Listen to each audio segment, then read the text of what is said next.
44강 성령의 충만을 받으라 라는 내용을 갈라디아서 말씀을 통하여서 지난주에 연결해서 계속 살펴보려고 합니다. 성령의 충만을 받으라 라는 것은 성령을 좇아 행하라 라는 관점으로 이해해야 한다고 봅니다. 그래서 이것을 갈라디아에서의 말씀을 따라서 성령을 좇아 행하라 라는 개념으로 이해하시면 좋습니다. 그래서 성령의 충만을 사모하는 자는 성령을 좇아 행하는 삶으로 이게 자연스럽게 나타나는 거겠죠. 그렇죠. 그래서 성령을 좇아 사는 삶, 육과 육체를 따라 사는 삶은 분명하게 구분되어 있습니다. 그리고 그 구분된 결정점에서는 어떤 것이 있느냐 했더니 하나님 나라를 상속받는 자가 있고 상속받지 못하는 자가 있더라는 것입니다. 이곳에서 하나님 나라를 상속받지 못하는 자에 대해서는 이렇게 말합니다. 너희가 육체를 따라 행하였다라고 말합니다. 그러나 성령을 따라 행하는 자들은 하나님 나라를 상속을 받는다고 말합니다. 우리가 좀 전에 불렀던 찬양 가운데 나의 갈 길 다가도록 이라는 찬양을 하면서 그 마지막 후렴 부분에 뭐가 나와 있습니까? 내가 영영 부를 찬양, 성령 감화 받고 내가 영영 부를 찬양이 무엇이냐 했더니 예수 나를 인도하셨네.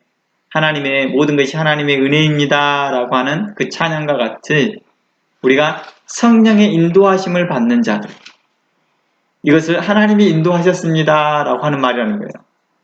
무슨 말인지 알겠죠? 그러니까 하나님이 인도하셨습니다. 하나님의 은혜입니다. 이 말은 내가 성령을 좇아 행하였습니다.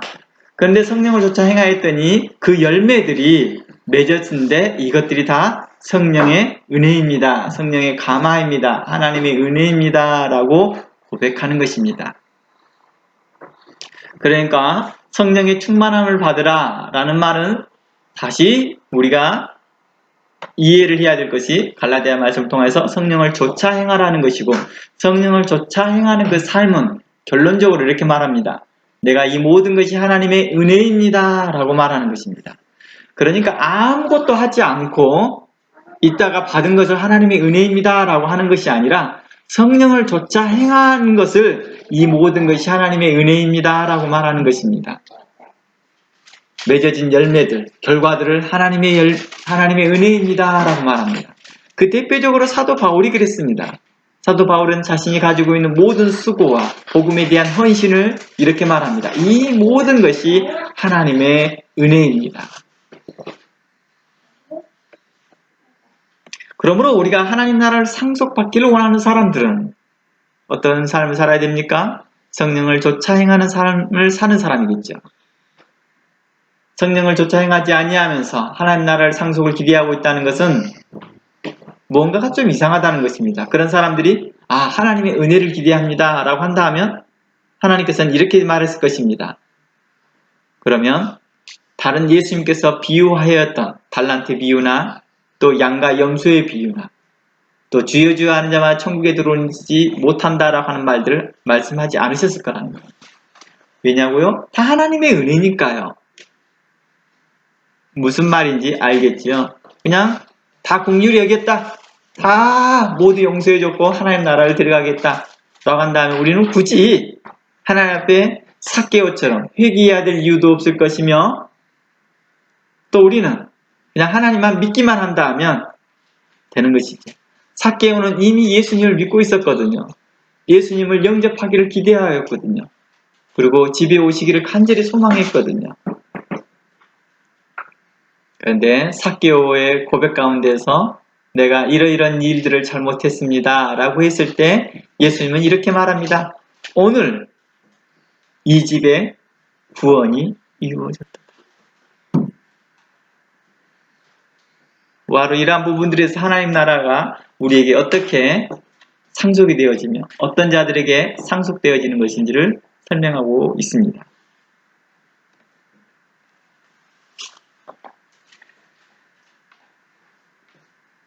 그래서 육체를 따라 행하는 자들은 하나님 나라를 상속받는다는 이 부분에 대해서는 우리는 어떻게 생각해야 됩니까? 하나님의 은혜로 받을 수 있다 라고 말하려면 그들에게 이 말이 선제되었는 거예요. 성령을 좇아 행하십시오. 그러면 하나님께서 은혜를 베푸실 것이라 봅니다. 그 대표적으로 베드로가 그래요. 베드로가 이런 말을 해요. 어떤 사람들이 베드로가 이렇게 기적과 이사를 보이니까 사람들이 와서요. 어떤 마술하는 사람들이 와서 내가 이걸 돈으로 살까 합니다. 그래서 나도 이것을 당신과 행하는 일들을 행하고 싶습니다 했더니 베드로가 화를 잔뜩 냅니다. 그러면서 뭐라고 하느냐, 이 저주를 받을 놈아, 이렇게 말합니다.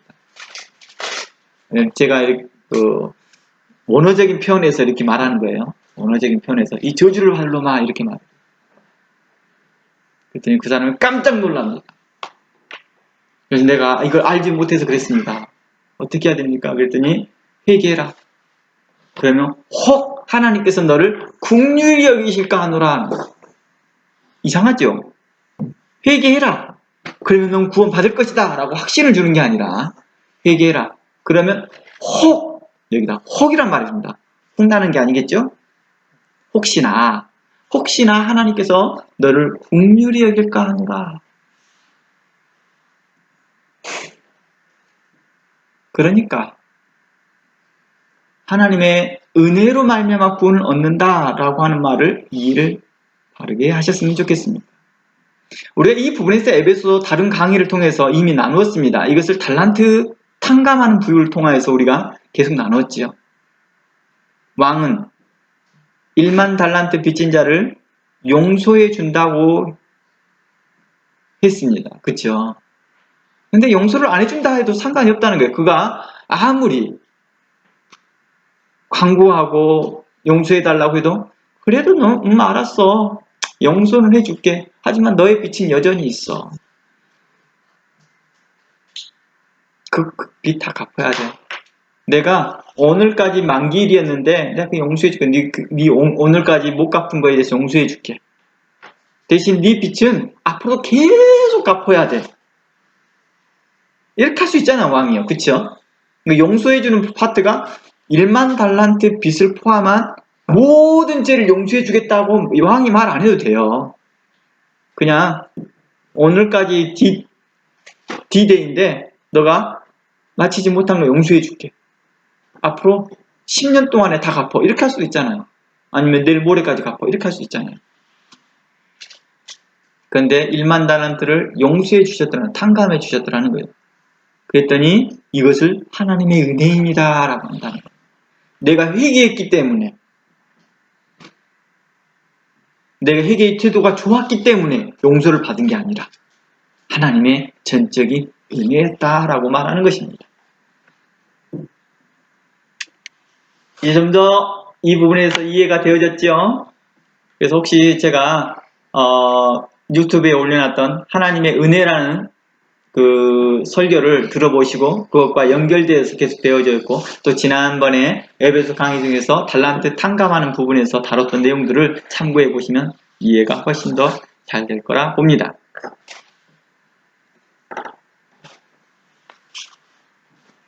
그러면서 성도들에게 이렇게 말합니다. 너희들이 하나님 나라의 상속을 받기 원하느냐? 그러면 육체의 일을 뭐하라? 대적하라는 것입니다.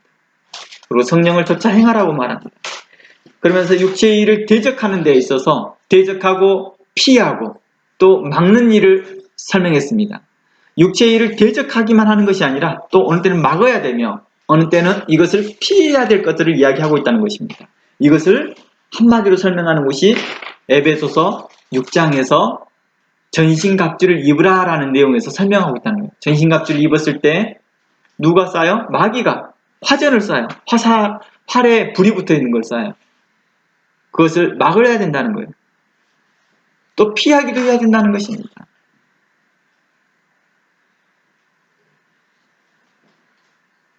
또 그것을 대항하기도 해야 된다는 것입니다. 그래서 구원의 검을, 말씀의 검을 가져라. 구원의 투구를 써라. 전신갑주를 입어라. 라고 했던 내용들이었습니다. 싸움에서 단 한 가지의 것으로만 싸웠다 한다면 우리에게 그 한 가지의 무기를 설명했을 것입니다. 그러나 전쟁에서 다양한 일들이 벌어지기 때문에 피하기도 하고 싸워야 되고 어느 때는 막아야 되는 일들이 벌어지기 때문에 우리에게 전신갑주를 입으라 하였던 것 같습니다. 그런데 이러한 육체의 일들에 대해서 성경은 뭐라고 말하느냐? 우리 눈에 현저하게 보여졌다라고 말합니다. 현저하게 드러났다라는 것은 뭘 의미한다겠죠? 다 밝히 드러났다라는 거예요. 그래서 우리가 싸움에서 이기는 방법이 뭐라고 했습니까? 지피지기라고 했죠. 나를 알고 상대방을 알면 백전백승이다. 성경은 이렇게 말합니다. 그러므로 내가 이미 이겼노라. 그리스도께서 이렇게 말합니다. 내가 이미 이겼노라. 내가 세상을 이미 이겼노라. 그러니 너희는 담대하라. 너희 이 일에 대해서 예수 그리스도의 이름을 믿고 나아가라. 라고 말합니다. 아, 상대방도 칼이 있는데요? 아, 걱정하지 마. 네 칼이 훨씬 강해. 네 칼이 훨씬 강하고 네 칼이 단단해. 그러니까 믿고 나아가. 아, 저 사람들도 방패가 있으니까 내 화살이 무기력할 것 같은데요? 걱정하지 마. 네 화살이 그 방패를 뚫을 수 있어. 아, 저 사람들도 갑옷을 입었는데요? 걱정하지 마. 너의 칼과 활이 훨씬 강력하다. 모순이라는 말이 뭐죠? 모순이라는 것은 틀리다라는 뜻도 있고 서로 맞지 않다라는 것이죠. 원래 이 말이 창과 방패가 서로 너무나 강력해서 서로 뚫을 수도 없고 또한 막을 수도, 모든 걸 다 막을 수도, 뭐라 해야 되죠? 모든 걸 뚫을 수도 있고 모든 걸 막을 수도 있다고 하니까 서로 모순된다는 것이거든요. 성경은 그렇지 않다라고 말합니다. 이미 이기었다. 이미 그리스도께서 경험해 봤다. 그리고 이미 죽음을 이기셨도다. 죽음이 가장 큰 뭐예요? 무기잖아요.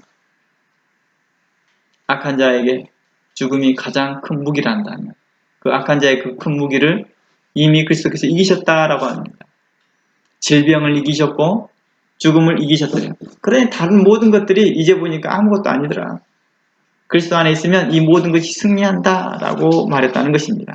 그러니 성령을 따라 행하라. 그러면 하나님 나라가 너의 것이다 라고 말합니다.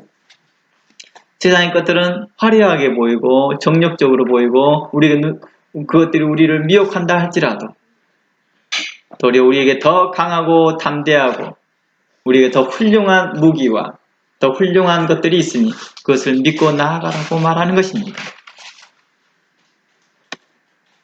그 악한 것들은 또 죄악들은 우리 눈에 현재히 밝게 보여져 있으니 너희들은 그것을 대항할 수 있다라고 말합니다. 막을 수도 있다라고 말합니다. 눈에 보였기 때문이죠. 그러니까 우리가 하나님 말씀을 배우면서 그 죄악이 무엇인지를 알게 되는 것이죠. 그리고 그의 분별력을 갖게 되고 지혜를 얻게 되는 거겠죠.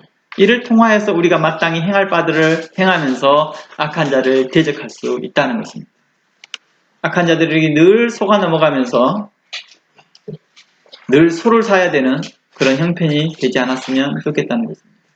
제가 농담한 거예요. 소가 넘어간다고 하니까 소를 사야 된다고 하더라고요. 그죠? 자, 우리가 하나님께 나아갔을 때, 나아가면서 우리의 어리석음으로 인하여서, 우리가 믿지 못함으로 인하여서 오는 이런 일로 인하여서, 우리가 하나님의 영광을 가리는 것이 아니라, 하나님을 믿고, 또 그분에 대하여서 신실함을 믿어가며, 그분이 우리를 구원하시고, 우리의 싸움에서 승리하실 것을 믿으며 나아가기를 바라는 것입니다. 이것이 성령 감화 받는 사람들의 태도일 것이며 성령의 인도함을 받는 사람의 태도일 것입니다. 우리가 하나님의 말씀을 들을 때 기쁘고 우리가 하나님의 말씀을 들을 때 싫지 아니하고 우리가 하나님의 말씀을 듣고 찬양하고 기도하고 말씀 배우는 것이 우리에게 싫지 아니하고 우리에게 즐거움이 되고 기쁨이 된다는 것은 이미 우리에게 성령의 감화가 있다는 것입니다. 이 예배가 기대가 되어지고 지금 전 세계로 드려지는 각처에서 각 여러 가지 모양으로 드려진 예배의 공간에서 사람들이 기쁨으로 찬양하며 나아가고 있는 그 사람들은 이미 성령의 감화를 받고 있는 사람들이겠습니다. 지난주에 이 연결해서 우리는 육체 2를 살펴봤습니다. 지난주에 육체 1의 음행과 더러운 것과 호색과 우상숭배와 술수까지 우리 살펴보면서 음행과 더러운 것과 호색은 바로 육체적인 일이라 한다면 우상숭배와 술수는 종교적인 일이었던 것을 설명했습니다. 어떻게 보면 개인적인 일과 종교적인 일로 구분되어져서 설명했습니다. 오늘은 20절 중간부터 계속해서 살펴보겠습니다. 이제 우상숭배, 20절 우상숭배와 술수와 원수 맺는 것과 분쟁과 시기와 분냄과 당짓는 것과 불리함과 이단이라고 설명합니다.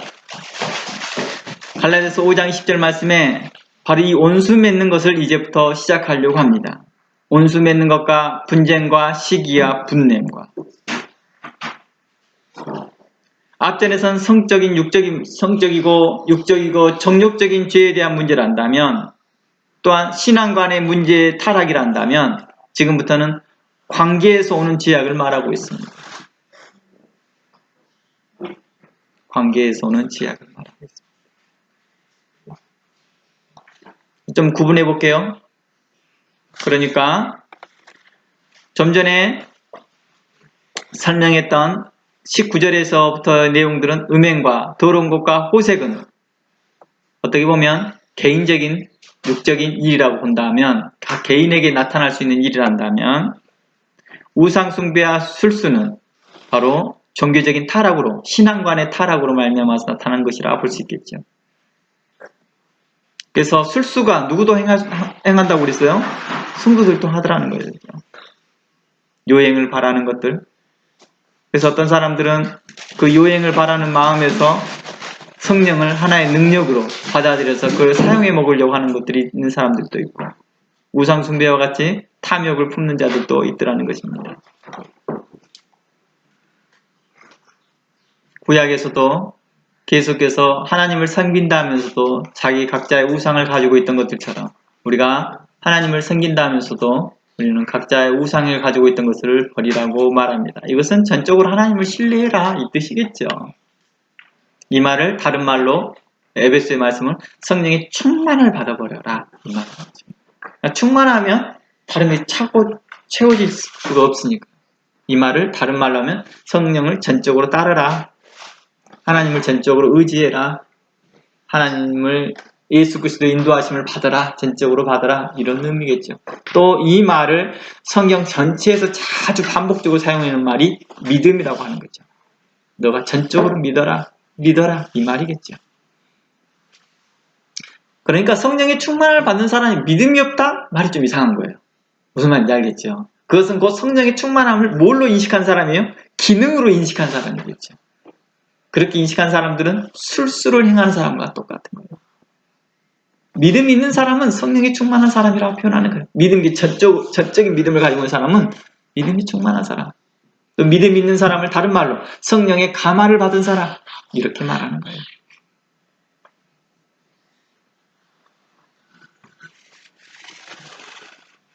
내가 찬양하는 시간은 좋은데 말씀 듣는 시간은 어려워요. 싫어요. 이렇게 말하는 것은 똑같은 거예요. 똑같은 식이에요. 믿음을 갖기는 어려우나 내게 뭘 하기로 원해요? 성령 감화를 통하여서 내가 만지는 사람은 병 낫기를 바라는 그것과 똑같은 일이죠.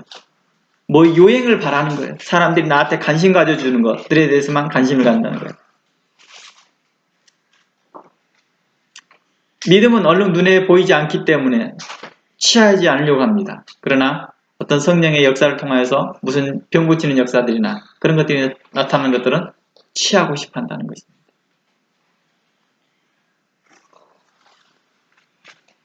이러한 것들을 술수를 바라는 자들과 같다라고 말하는 것입니다. 이제 그 다음에 문제를 어떤 문제느냐 관계의 문제를 이야기하고 있습니다. 원수 맺는 것과 분쟁과 시기와 분냄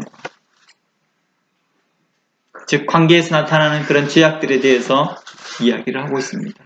이러한 일들도 현재의 눈에 보여졌다라고 말합니다. 다 밝히 보여졌다라고 말하는 것입니다.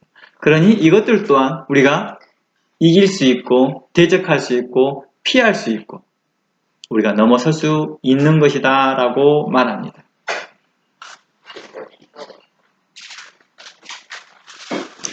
이 같은 죄는 에베소서 4장에서 뭐라고 말합니까? 그 마지막 부분에서 우리가 오랫동안 다뤘던 내용이에요. 에베소 4장에서 마지막에서 많이 다뤘던 서로 상대방을 인자하게 행하며 그래서 이 부분에 대해서 우리가 용서에 대해서 우리가 하면서 많이 다뤘죠. 사랑, 용서에 대해서 하면서 이것을 한 10강 정도 했나요? 꽤 오랫동안 다뤘던 걸로 기억합니다. 바로 상대방을 인자하게 대하지 못하고 불쌍히 여기지 못하고 용서하지 못하고 사랑하지 못한 데서 비롯된 죄라고 볼 수 있는 거겠죠. 이 같은 태도는 곧 육체의 열매, 곧 온수 맺는 것과 분쟁과 시기와 분냄과 투기가 나타나는 것이죠. 이 일로 하나님의 성령이 근심하더라라고 에베소서 4장에서는 이야기하고 있습니다. 일반적으로요, 온수 맺음에 대해서 우리가 어떻게 이해하면 좋을까요? 온수 맺는 이 개념이 이 설명이 좀 어렵더라고요. 제가 성경을 살펴보면서 이 설명이 참 어렵더라고요. 나중에 좀 더 추가적으로 더 설명하겠지만 오늘은 브리플리하게 설명해 보겠습니다. 일반적으로 온수 맺는 것은요, 서로에 대한 깊은 원한과 원망과 다툼이 오래되어서도 생기는 거겠죠. 온수가 되어진 것은요. 일반적으로 그렇다는 거예요.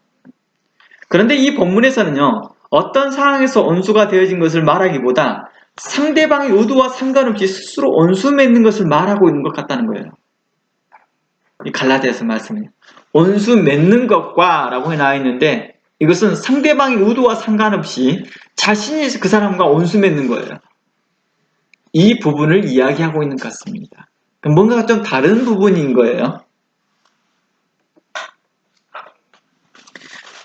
일반적으로 심리학에서요, 정신세계에서 문제가 있어도 이런 현상이 나타난다고 합니다. 제가 이것을 심리학 용어를 찾아보려다가 못 찾아냈는데, 제가 알고는 있어요. 오래전에 제가 뭐 뉴스나 다른 데서 보니까 이러한 비슷한 것들이 있더라고요. 어떤 내용이냐면 말하면 알 겁니다. 보편적으로 이런 사람은 피해의식이 굉장히 많고요. 자존감이 낮은 사람들이 그래요. 그런데 이런 사람들이 나타나는 특징이 뭐예요? 다른 사람들이 자신을 시기한대요. 그냥 그 사람이 잘 되어지고 있는 것에 대해서 그러구나 하고 평범하게 보거든요. 그런데 내가 좀 잘 되니까 다른 사람이 나를 시기한 눈으로 바라보는 것 같아. 아무도 그 사람한테 시기한다고 말하지 않는데도 그런 말을 해요. 오늘 마침 화장빨이 잘 받았어요. 옷빨도 잘 받고 옷빨? 옷깃이 잘 맞아요. 그래서 입고 어딜 갔어요. 그랬더니 괜히 주변 사람들은 눈치를 의식하면서 사람들이 나를 뭐 하고 있다고요? 관심이 많이 보이는 거야. 특히 남자는 여성들한테 그렇게 말해요. 저 여자가 나한테 관심이 보이나 봐. 저 여자가 나한테 관심이 있나 봐. 반대로 여성들은 저 남자이 나한테 관심이 있나 봐. 그냥 저 남자는 그냥 가는 길에 그냥 평범하게 보이니까 보고 가는 거거든요. 우리가 이쁜 꽃이 있으면 보고 갑니다. 그런데 그걸 보면서 저걸 어떻게든 캐갈까? 어떻게든 따갈까? 이렇게 하지 않잖아요. 그냥 좋으면 좋다고 보고 가는 거죠. 마찬가지. 이쁘게 차려입고 가는 사람은 보고 그냥 이쁘게 입었냐고 그냥 가는 것이지 그 여성에 대해서 그 남성에 대해서 어떻게 하든지 간에 유혹을 해서 함께 사귀어볼까? 이런 말을 안 해요. 그렇잖아요. 다 사람들마다 취향이 다 있어요. 그렇죠? 꽃이 다 이쁘다고 해서 다 이쁘죠. 하지만 그 다 이쁜 꽃을 자기가 자기 집에 갖다 놓고 싶은 사람은요, 자기 취향에 맞는 꽃만 골라요. 자기가. 그렇지 않나? 꽃 이쁘다고 다 집에 갖다 놓나요? 그렇지 않아요. 자기에게 맞는 취향이 있죠. 그래서 이렇게 말하잖아요. 어떤 꽃을 좋아합니까? 저는 장미요, 튤립이요. 왜 모든 꽃이 다 이쁜데 그것만 골라? 그렇잖아요. 이상하죠? 취향이 있다는 거예요. 그러니까 그 사람은 상대방의 취향을 전혀 무시한 채 이렇게 말합니다. 나를 질투해서, 나를 시기해서, 내가 좋아서, 내가 이뻐서 이렇게 이상한 말로 만든다는 거죠. 그렇죠? 이와 반대로 그런 현상이 나타난다는 거예요. 상대방 평범하게 지나는데 괜히 상대방에 대해서 온수같이 생각한다는 거예요. 온수를 매기려고 작정을 하는 거죠. 그래서 상대방은 평범하게 행동했는데 그 사람이 나를 뭐해서 악한 의도가 있어서 이런 행동을 해. 저렇게 해서 어떤 의도가 있어서 저렇게 라고 하면서 합니다. 제가 얼마 전에 이제 뇌진탕 때문에 뭘 받았죠? 제가 그 심리 검사를 받아요. 근데 거기 질문지에 이런 말들이 있어요. 질문지에 요즘 나는 다른 사람들의 마음이 쉽게 읽어진다. 이런 것이 나와요. 다른 사람들의 마음이 딱 읽어진다는 거예요. 바로 그게 그거예요. 근데 딱 보면 다른 사람의 눈이 다 읽어져요. 그건 뭐예요? 이때부터 이 정신이 좀 세계가 이상한 사람. 그러니까 정신병원에 가보면 이런 분들이 종종 있어요. 다 안 돼요. 그래서 어떤 분들은 시작해서 거의 무당 같은 접신하는 사람처럼 행동하는 사람들. 근데 물론 그게 맞느냐? 거의 맞지 않아요. 맞진 않아요. 그러니까 그 병원에 있는 사람은 어떻게 해줘요? 그 사람 치료하는 목적에서 일부러 맞춰준다 하잖아요. 그쵸? 그 상황을 만들어서 맞춰준다 하잖아요. 그래서 치료될 수 있도록. 그래서 차츰차츰 맞춰가는 정도수를 이렇게 뭐예요? 없어지기 시작하면서 차츰 현실을 리얼라이즈 할 수 있도록 도와준다고 하잖아요. 제가 다른 말들을 많이 했습니다. 주변 말들을 많이 했습니다. 제가 원수 맺는 것이라는 개념에 대해서 좀 더 명확하게 좀 설명하기가 어려워서 이렇게 설명해 보았습니다. 그래서 그 사람들의 말이나 행동에 대해서 자신에 대해서 뭔가를 했다라고 오해하거나 또 그러한 의도가 있다고 생각하여서 일방적으로 오난을 품고 원수를 삼는 행위라 저는 생각이 들어요. 이것을 원수 맺는 것이라고 보는 거죠. 자신은 원하지 않지만 상대방이 자신을 원수처럼 생각하는 것에는 우리는 어떻게 해요? 별 도리가 없어요. 그렇죠? 그 사람이 나를 원수처럼 생각하는 것에 대해서 나도 그 사람처럼 원수처럼 행하지 말라 이 뜻이겠죠.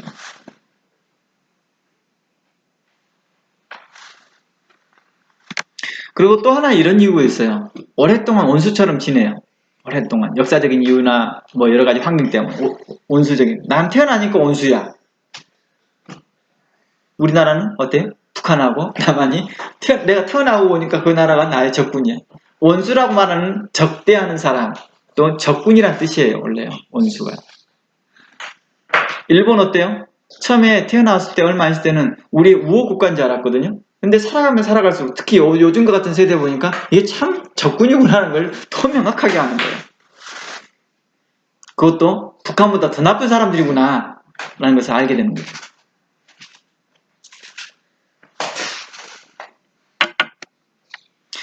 그런데 이런 것들이 한쪽에서는 용납했으나 다른 한쪽에서 계속 원한을 풀지 않고 있는 것이죠. 그 대표적인 희한하게 원수를 맺었으면 한국이 일본한테 원수를 맺어야 되는데 반대로 지금 행동을 하고 있어요. 일본이 한국한테 원한을 품고 있더라고요. 희한한 일이에요.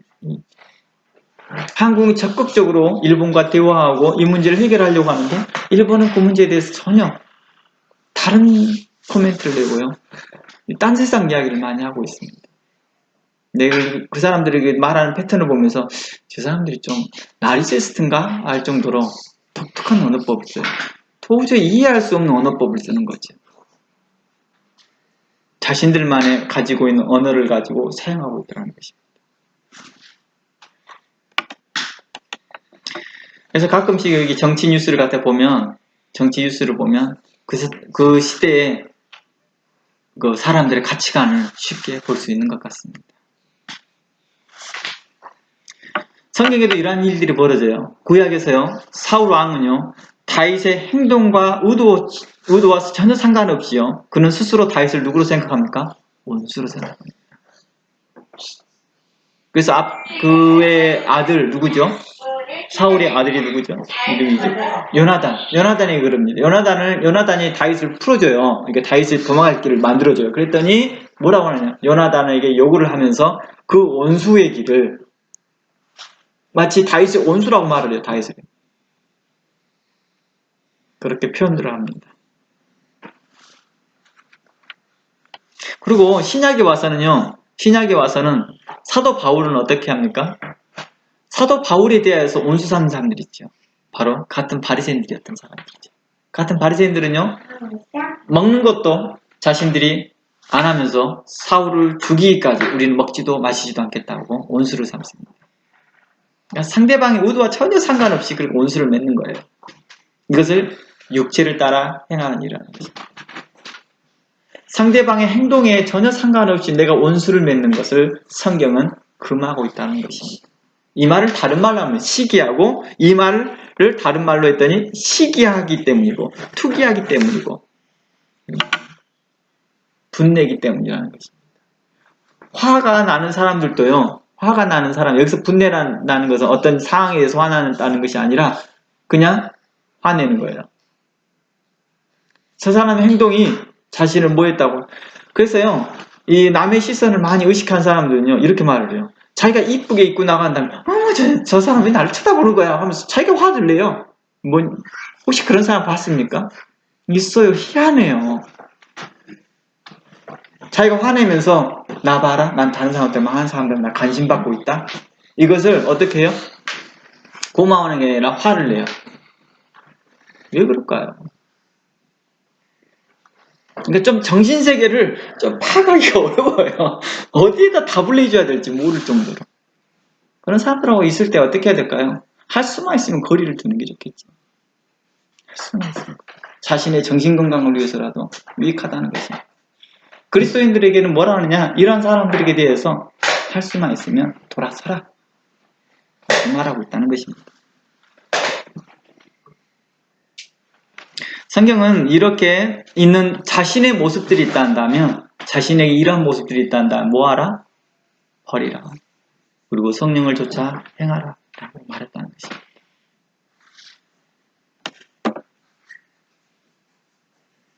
도리어 그럴 때마다 인자하게 행하며 불쌍히 여기며 그리고 용서해야 되는 것을 내 마음에 두는 것입니다.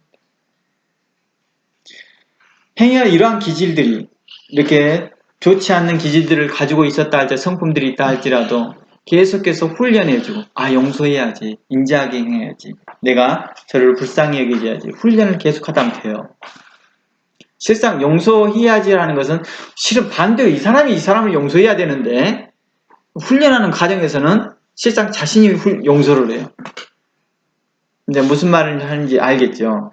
상대방은 그냥 평범하게 보고 지나간 거예요. 그런데 문제가 있는 사람은 저 사람이 나의 무슨 의도가 있어서 바라봤다고 생각하기 때문에 화가 나는 거예요. 그러니까 이 사람한테 치료하는 방식이 어떤 방식이에요? 너가 저 사람을 용서해. 이렇게 한다는 거예요. 너가 저 사람을 용서해. 실은 이 사람이 반대로 용서를 받아야 될 사람인데 심리치료상 너가 그 사람을 용서해줘. 이렇게 한다는 거예요. 무슨 말인지 알겠어요? 이런 것들이 교회 안에 와서 뭘 해요? 상처 치유라는 세미나를 들어보면 그렇게 해요. 실은 그 사람이 원래는 용서해줘야 되는 게 아니라 용서를 받아야 될 사람인데 그냥 용서해줘. 이게 1단계예요. 1단계. 이 사람들은 본질적으로 뭔가의 개념이 너무 잘못되어 있기 때문에 그 개념을 잡기 위해서 먼저 용서하고 그 다음에 알아가보면서 실질적으로 내가 죄인이었구나라는 걸 나중에 알게 하는 거예요. 내가 문제였구나. 내 자신의 문제였구나. 그 사람은 그냥 평범하게 갔는데 사울왕은 이렇게 말했을 것입니다. 아이 다윗 때문에 정말 내가 왕권이 흔들리고 있어. 그 애가 분명 내 왕권을 노리고 있을 거야. 그럼 그렇게 애써서 싸우지 않아도 되는데도 꼭 내가 1000 죽이니까 쟤는 나보다 더 많이 10배 죽이려고 만을 죽이네. 그러니까 말을 과대하게 만들어가는 거죠. 그리고 나의 충실한 충신들을 자기가 다 뺏어가네. 이렇게 하는. 그 결국 스스로 원수 맺으니까 이 사람 첫 번째 치료 단계가 뭐예요? 용서해줘버려. 다 해서 용서해줘봐. 무슨 용서해줘봐. 그리고 이제 시간이 지나면서 뭘 해야 돼요? 이게 당신 문제예요. 당신 시기하고 투기하고 시기해서 그런 거예요. 그때 자신이 자신을 리얼라이즈 하면서 다윗에게 가서 잘못했습니다 라고 해야 됩니다 라고 하는 거예요. 교회의 상처 치유가 이 과정을 말을 하지 않고 있기 때문에 뭐예요? 다 사람들이 용서해 준대요. 다른 사람들. 그러니까 제가 그런 말을 들으면 기가 막힌 거죠. 1단계에서 머무르고 그 단계가 치유됐다라고 착각하니까 그건 치유가 아니에요. 치유하는 첫걸음을 여는 거죠. 진짜 치유는 뭐예요? 그 사람이 회개하고 뭘 해야 되는 거예요? 도리어 자신의 문제였다면 자신의 문제에 대해서 잘못했습니다. 반대로 잘못했습니다 라고 해야 되는 거겠죠. 내가 성령을 따라 행하지 않았던 것입니다. 바로 이러한 부분들 우리가 생각해 봤으면 좋겠습니다. 뭐 모든 사람들이 그렇다고 말하는 게 아니라 많은 사람들이 그랬다는 것입니다. 많은 사람들이 잘못된 컨셉으로 용서해 준다라는 개념을 하고 있다는 것입니다. 자, 그래서 온수 맺음에 대하여서는 어떤 게냐? 실상 상대방은 나에게 온수 맺는 것이 아닌데 본인이 그 사람에게 온수 맺어놓고 난 다음에 내가 그 사람을 용서해 준대요 라고 하는 것이 좀 이상하다는 거예요. 무슨 말인지 알겠죠? 제가 하고자 하는 말이 그것은 바로 자신이 그렇게 온수 맺었던 것, 자기가 시기하고 질투하고 투기하고 있었던 것들에 대하여서 자신이 미안합니다 라고 하는 그런 성숙한 단계에 이르라 라는 뜻이겠죠.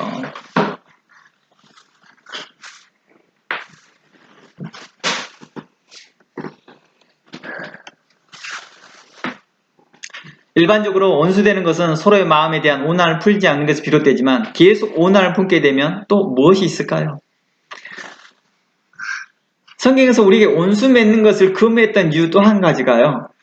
온수를 맺음으로 인하여서 되어지는 일들이 합병 증세가 나타나기 때문입니다. 병으로 말하는 합병증이 나타나는 거예요. 오난을 계속 풀게 되면 여러 가지 죄가 추가로 발생한다는 거예요. 대지고 상대방이 잘못되어 가는 것을 보고도 뭐예요? 잘못되어 가는 것을 보고 기뻐한다는 것입니다. 또 뭐예요? 문제가 생기면 모른 채 하고 있습니다. 그리고 심지어는 그것을 여기저기 소문을 내면서 그걸 기뻐한다는 것입니다. 이런 추가적인 죄를 말을 하고 있다는 거예요. 성경은 이러한 부분들에 대해서 성경 이러한 것들에 대해서 죄라고 말하는 것입니다. 성경은 자신의 의도와 상관없이 온수되는 상황에서 더 다른 문제로 확산되지 않도록 구약에서는요, 온수에 대해서 성도로서 가진 덕목과 마음가짐을 이렇게 말하고 있습니다. 출애굽기 23장 가봅니다.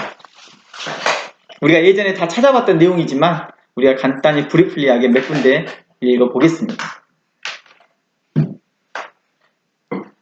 출애굽기 23장 4절에서 5절 다 함께 읽어봅니다. 자, 출애굽기 23장 4절에서 5절 찾았나요? 자, 한계리하고 가람이 다 함께 읽어봅니다. 시작!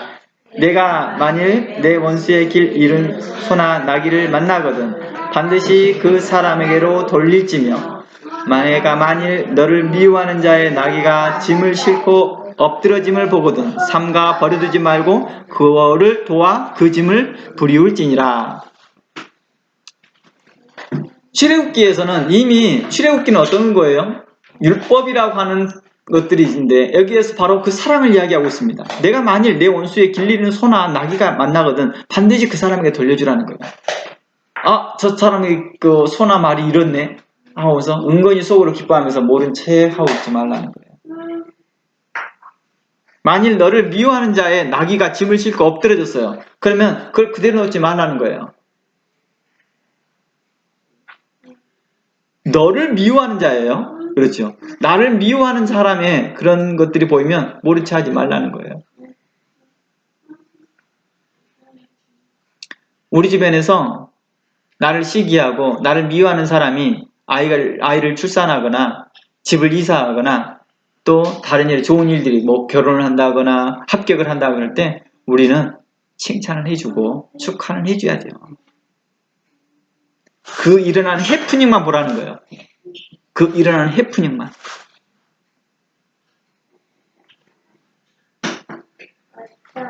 그리고 그 사람이 평소에 가졌던 나에 대한 태도나 이런 것들은 누구에게 맡기라? 하나님께 그 심판을 맡기라는 것입니다. 그런데 우리는 그 해프닝하고 그것을 연계하다 보니까 축하하지를 못하고 또 뭐 하지 못해요? 안부를 나누지를 못하더라는 것입니다. 그래서 우리의 감정을 컨트롤하지 못하는 것이 때문이겠죠. 그래서 우리 지난 신앙 토크에서 나눴던 것이 잠언서를 나누면서 가장 지키기 어려운 것이 뭐더라? 마음이더라. 마음을 다스리는 자, 지키는 자에 대해서 이야기했습니다. 우리가 하나님을 믿고 그 말씀을 따라가는 것, 그리고 성령의 충만을 받는 것, 하나님의 인도하심을 받는 것, 그때에 우리는 그 마음을 지킬 수 있더라는 것입니다. 내가 내 마음을 스스로 지키려고 하니까 어렵더라고요. 그런데 내가 하나님을 의지하고 말씀을 의지하고 말씀을 따라갈 때 나도 모르게 그 마음이 지켜지더라는 거예요. 내 마음에 지혜로움이 생기고 내 마음에 의로움이 생기더라는 것입니다. 잠언서에서는 이렇게 말합니다. 내 원수가 넘어질 때 즐거워하지 말고 그가 엎드릴 때 마음으로 기뻐하지 말라. 이게 다 살펴봤던 거예요, 전에요. 그리고 로마서에서는 말합니다. 로마서 12장 21절에서는 악에게 지지 말고 선으로 악을 이기라 라고 말합니다. 그러니까 악에게 지는 것은 뭐예요? 내가 그 사람같이 똑같이 행동하는 거예요. 그런 것이 아니라 손으로 악을 이기는 것입니다. 그 사람에게 축하해 줘버리고 주어버리는 게 축하해 주고 그 넘어지는 그 사람 그 상대방의 낙이나 소가 문제가 있었을 때 도와줘 버리는 것이 바로 손으로 악을 이기는 것이라 말합니다. 그래서 욥기에서는 이렇게 말합니다. 욥이 이렇게 고백합니다. 이제 하도 자신의 친구들이 자신을 잘못했다고 지적을 하니까 이렇게 고백합니다. 내가 언제 나를 미워하던 자의 멸망으로 기뻐하였으며 그의 재앙 만남을 인하여 기운을 뿜었던 너 내 힘을 내었더냐. 실상 우울하다가도요, 내가 별로 싫어했던 사람들이 잘못된 거 있으면 막 힘이 나는 사람들이 있어요.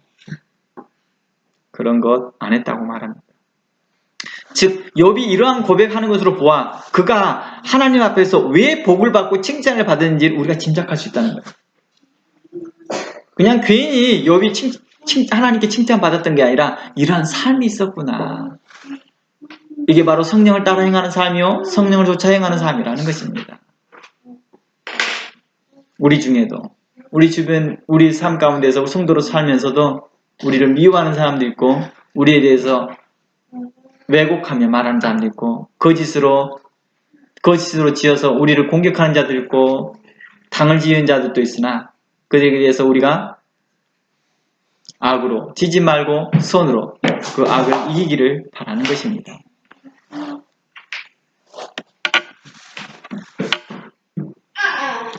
마태복음에서는 이렇게 말합니다. 예수님께서는요 마태복음 5장 말씀에 39절부터 보니까 나는 너희에게 이르노니 악한 자를 대적하지 말라. 악한 자를 왜 대적하지 말라고 그래요? 대적해봤자 남는 건 서로의 상처밖에 없어요. 그러니까 가장 좋은 방법이 뭐예요? 피하는 길이라는 거예요. 피하는 길. 그냥 무시하는 거예요. 그래서 이 심리학에서 이런 일들이 있죠. 심리학에서도 바로 이러이러한 특징을 가지고 있는 사람들은 뭐 하는 게 답이다? 피하는 게 답이라는 거예요. 피하는 게 답이라는 거예요. 계속 들러붙어서 계속 있게 되면 너도 똑같이 악한 자가 되어지니까 그냥 피해버려라. 차라리 오른밤을 내줘버려라. 아니 차라리 왼밤을 내줘버려라. 이렇게 말합니다. 차라리. 그 사람이 너를 송사하면 차라리 고독까지 줘버려라.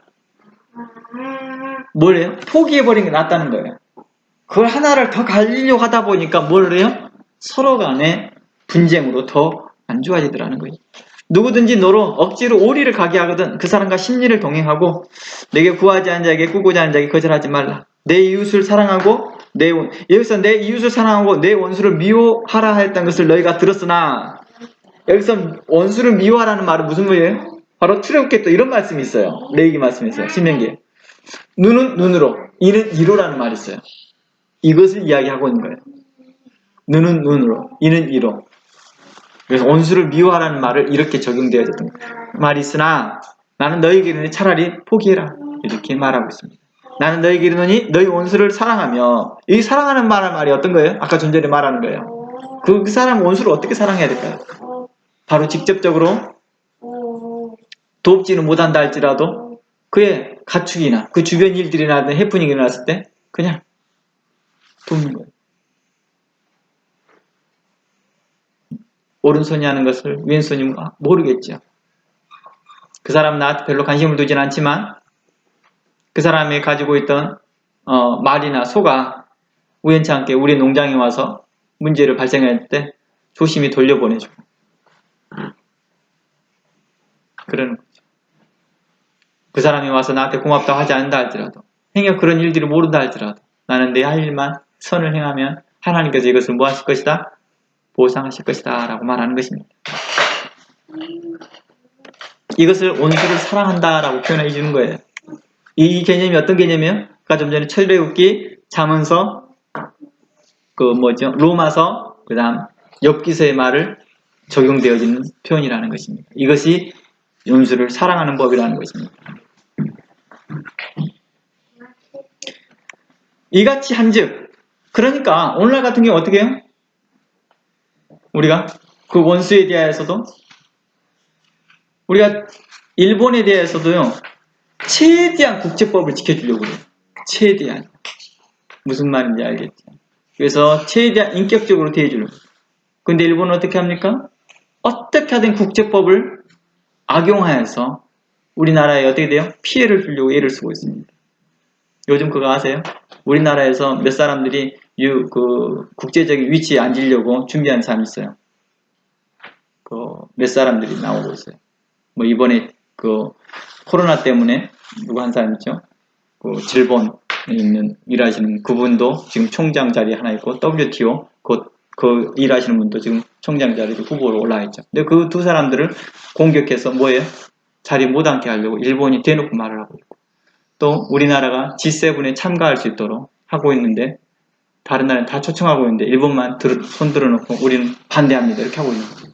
이유가 뭔지 잘 모르죠. 이유는 그 안에 가지고 있는 시기와 다툼과 분쟁 때문이겠죠. 그들은 국제법을 지키지 않을 뿐만 아니라 의롭지도 못하다는 거죠. 그들은 뭐합니까? 그것을 악용하고 있는 거죠. 그런다 할지라도 우리는 최대한 그 법을 지키는 것입니다. 그래서 우리나라의 그 후보 한 사람이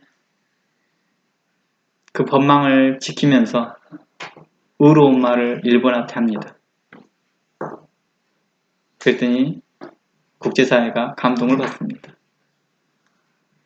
바로 이러한 모습들을 우리 성도에게 요구하는 거겠죠. 악을 악으로 갚지 말고 선하게 행하라 라고 말하는 것입니다. 이같이 한즉 45절 다 함께 읽어봅니다. 이같이 한즉 하늘에 계신 너희 아버지 아들이 되리니 이는 하나님이 그 해를 악인과 선인에게 비추게 하여 의로운 자에게 불의한 자에게 내리시면 너희가 하면서 하나님께서 우리에게 설명하시는 말씀이 너희가 너를 사랑하는 자만 사랑하면 무슨 상이 있으요 세리도 이와 같이 하느니라. 너희가 너희 형제만 무난하면 남에게 더하는 것이 무엇이냐 이방인도 이와 같이 하느니라. 그러므로 하늘에 계신 너희 아버지 온전하신 것 같이 너희도 온전하라 라고 말합니다. 제가 페이스북이나 원저지에 올려놨던 글을 보면서 말을 합니다.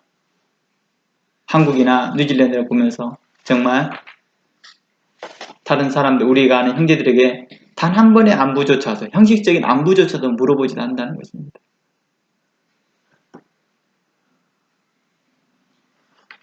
성경은 이렇게 말합니다. 우리와 좀 관계가 있는 사람들이라면 상관없이 안부 여쭤보고 무난하고 그런 관계 가운데서 있었으면 좋겠습니다. 이게 성도의 모습이에요. 자기가 필요할 때만 서로 연락을 취하는 것이 아니라 조금의 선한 관계 맺음이 있고 그냥 평범한 모임의 그 관계에 있어서 만난 사람이라 한다면 그런 사람들이 하나님께서 수억 명의 사람들 중에서 이 사람들을 만나게 해주신 걸 감사하고 그 사람과의 관계에 원활하기 위해서 서로 무난하고 인사하는 것이 유익하다는 것입니다.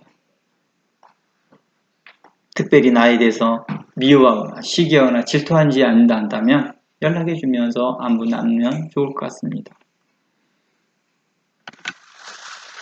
제가 이 목회자 세미나 하면서요, 4년간 하면서요, 목사님들에게 자주 그런 말을 했거든요. 목사님, 여기 세미나에 오시고 저한테 여기 와서 말씀을 나누는데 여러분들이 저하고만 연락하지 마시고요. 여러분들 오신 회원들끼리 여기 참석하신 분들끼리 서로 연락 나누세요. 제가 여러분들에게 연락처를 서로 주고 나누지 않지만 여러분들이 스스로 물어보십시오. 매주마다 오는데 얼굴만 딱 보고 인사만 하고 그냥 가버리지 말고 목회 어디서 하느냐, 전 연락처가 어떻게 되느냐 서로 물어보고 주중에 혹시 서로 시간 되시는 분들끼리 서로 만나서 인사 나누시길 원합니다. 라고 말을 해요. 그래도 안 하더라고요. 그래도 안 하고 어떻게 하든 간에 저를 통해서 나 만나려고 애를 쓰고 있어요. 이만큼 우리는 리더십이 약합니다. 그러지 말고 우리는 이미 목사이고 이미 목회자들이고 인데도 우리가 그렇게까지 할 필요가 있습니까? 뭘 낯가릴까요? 낯가릴 이유가 없는데도 우리는 그렇게 낯가립니다.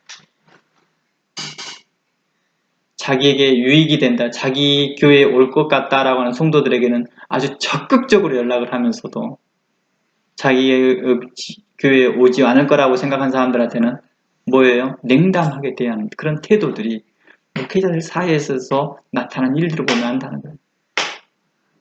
그런 삶을 살기에 목사들끼리 모아놔도 목사들끼리 서로 연락을 안 하는 거예요. 어디서 새는 바가지 어디서 샌다고요? 안에서 새는 바가지 바깥에서 새고 바깥에서 새는 바가지 안에서 새겠죠. 우리가 의롭게 행하기를 원합니다. 하나님께서 그러한 의로움을 하나님께 행하기를 원하는 것을 하나님께서 우리에게 요구하는 것입니다. 너희가 이와 같이 한즉 하늘에 계신 너희 아버지의 아들들이 된다라고 말합니다. 그렇죠? 제가 여러분들에게 질문합니다. 우리가 하나님의 자녀가 어떻게 됩니까? 주 예수를 믿으라. 그리하면 너와 내 집에 구원 얻으리라 하신 말씀과 연결되어져서 영접하는 자, 곧 그를 믿는 자 된 하나님의 자녀가 된다고 합니다. 우리는 이 말만 기뻐합니다. 이 말만 고집하고 있다는 것입니다.